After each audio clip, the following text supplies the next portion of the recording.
Muita gente acha que quem fala bem tem um talento especial, nasceu para fazer isso. Só que oratória não é um dom, é um método. É preciso muito estudo para chegar no caminho de domínio das linguagens e da fala em público em si. Eu sou Thaís Ferreira e hoje eu vou contar um pouco da minha história, da minha trajetória profissional para vocês, como o atendimento na ouvidoria, o jornalismo me trouxeram até a educação social e como eu entendo que tudo isso está interligado dentro dessa minha jornada profissional.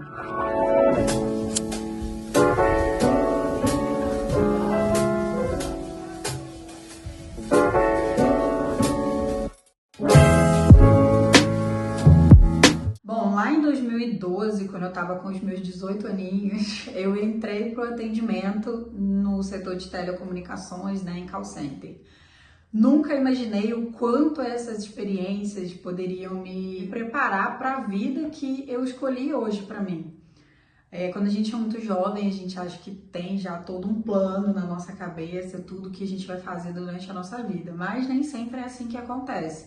E conforme a gente vai vivendo as nossas experiências, a vida vai passando, a gente vai vendo realmente para que a vida nos convida, vamos dizer assim. Eu trabalhei durante 3 anos numa empresa, num atendimento receptivo, tratando demandas e reclamações, e ali eu desenvolvi a minha escuta ativa, porque você precisa realmente entender aquilo que o cliente deseja para poder fazer esse atendimento. E além disso, tem outras coisas que você aprende a desenvolver, como uma linguagem técnica, você tem um script para poder fazer o atendimento de cada cliente, além de procedimentos internos da própria empresa, Com o tempo eu trabalhei também no canal de vendas, também receptivo, então recebia as ligações. E aí você também tem que ouvir, você tem que fazer uma análise de perfil para oferecer o produto correto para aquele cliente, Muitas vezes ele liga e já quer comprar algo, mas você tem que ter toda uma persuasão ali para poder fazer esse tipo de venda. E depois de um tempo eu fui trabalhar em canais críticos, os atendimentos assim de última instância entre cliente e empresa, antes dele procurar canais de defesa do consumidor, um Procon, enfim, outros órgãos assim. Eu trabalhei nessa empresa durante 3 anos e meio, mais ou menos. Depois eu saí e retornei para outra empresa de call center e que também, no caso, só tratava canais críticos, Lá também eu tive a oportunidade de desenvolver algumas habilidades de liderança de equipes em prol de resultados. Então, tudo isso foi me desenvolvendo, assim, emocionalmente, também. Mas também trabalhei por mais de 5 anos nessa empresa com atendimento de canais críticos, Que é ali quando o cliente já está tentando as últimas possibilidades para resolver o seu problema. E aí reclamações de diversos tipos. E nesse setor especificamente também tive que desenvolver uma escrita técnica. Para concluir as reclamações, a gente tinha que escrever uma espécie de carta, assim, que seria algo oficial publicado no site dos canais críticos, como a Anatel, por exemplo. Esse trabalho desenvolveu muito essas habilidades de comunicação e, ao contrário do que muita gente pensa, a comunicação e o jornalismo, que foi em alguns momentos foi concomitante o meu estudo no jornalismo. Eu comecei a trabalhar em 2012, em 2014 eu entrei no curso de jornalismo. E aí o que todo mundo sempre falava é: você fala muito bem, você vai se dar bem nesse curso, você vai se dar bem nesse trabalho. Só que a primeira habilidade que eu precisei desenvolver foi a escuta. Foi a percepção, a observação, porque no trabalho como jornalista, você não pode simplesmente chegar num ambiente, invadir aquele lugar e tentar forçar uma interação com as pessoas. E isso precisa acontecer de uma forma gradual, de uma forma com muito respeito com o que está acontecendo, com a situação, tendo sensibilidade. Além das questões relacionadas à comunicação em si, porque as pessoas entendem o curso de jornalismo apenas como a mídia, vai para a TV, vai para a rádio, vai escrever, mas não é só isso, A gente tem as técnicas da comunicação que são desenvolvidas tanto para terceiro setor, dentro de ONGs, trabalhos de jornalismo comunitário, e também a comunicação interna de empresas, comunicação organizacional. Então tudo isso volta o nosso olhar para fazer uma análise comportamental, uma análise de perceber como que aquele ambiente funciona, como que aquela empresa está organizada, ou no caso do terceiro setor, né, como ele se organiza ali dentro daquela instituição, para a gente poder transmitir uma comunicação uniforme, uma comunicação que seja válida para qualquer público, para qualquer situação, dentro dos objetivos principais daquela instituição, daquela empresa. Em 2017 eu me formei no jornalismo. No quarto período, assim, da faculdade, eu já tinha certeza que eu queria ser professora, né? Principalmente, o motivo principal,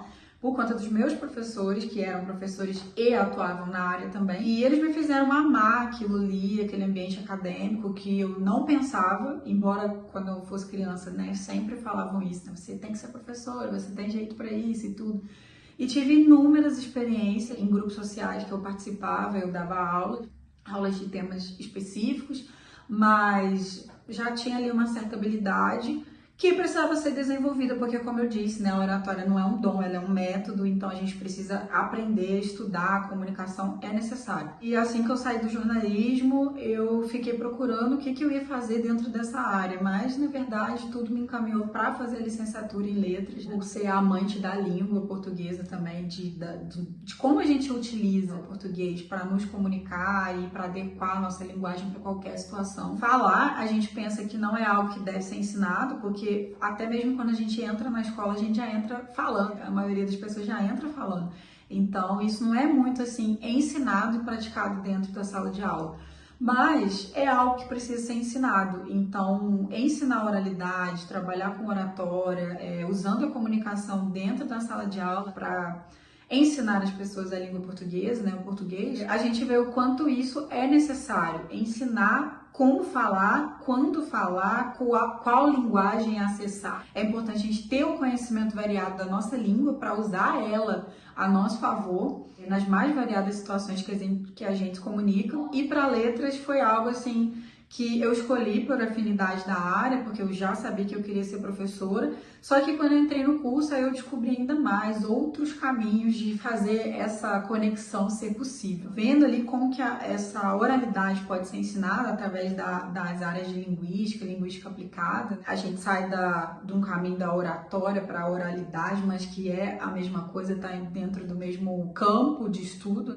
As pessoas perguntam como que eu fiz essa transição da minha carreira, mas não é uma transição. Eu entendo que todos os caminhos me levaram para esse fim e hoje eu posso ser essa profissional com tantas áreas, né, com tantos trabalhos. Também tive a oportunidade de me especializar em mídias na educação e aí usando os meus conhecimentos técnicos do jornalismo, da comunicação, para facilitar a aprendizagem em sala de aula, principalmente no universo, no mundo hoje tão diversificado das nossas formas de nos expressar. As novas tecnologias estão aí para nos mostrar que nós podemos ser autores, que nós podemos produzir e protagonizar a nossa própria história e que a nossa voz ela vai ser ouvida. Esse canal é o lugar que eu encontrei para poder unir todas essas áreas e compartilhar com vocês a minha experiência, com o intuito de ajudar vocês. Eu vou ter vários conteúdos aqui que eu vou compartilhar com vocês. A mensagem que eu posso deixar do vídeo de hoje é: não tenham medo das oportunidades, dos caminhos que a vida coloca diante de nós, porque toda a variedade de coisas que a gente vive, em termos de estudo principalmente, né? Mas isso, claro, tá junto com a nossa experiência pessoal. Isso vai nos preparar para ser profissionais melhores. O importante é que a gente tenha muita dedicação no que a gente está fazendo, né? Está estudando.